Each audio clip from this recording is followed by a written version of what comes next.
Fault location is a calculation that can be done actually in some devices, like dedicated fault locators or within the digital protection relays. We are using a technology that is reactance-based. That means that we compute voltages and currents.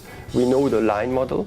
We have some information about the positive sequence and zero sequence resistance and reactance of the line, and we solve the fault location equations.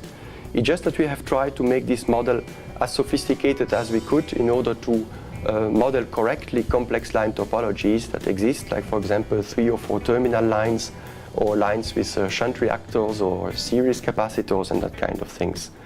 So once the line is modeled and once we have the contract files, either from one end or several ends, we can launch the appropriate algorithm that makes the computation.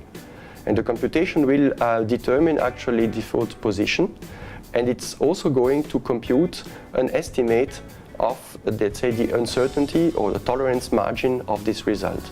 Meaning that we don't only say, for example, that the fault is at 10 kilometers from a station, we are also going to give a range like plus minus 1 kilometer or 2 kilometers, depending on the measurement conditions, depending on the accuracy on the line parameters, depending on the errors that, for example, the recorder may make or the voltage and current transformers introduce.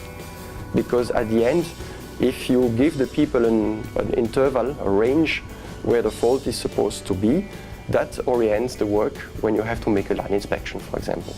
The idea of having an offline tool that computes the fault location very accurately came originally from some power systems with very critical requirements in the field of fault location.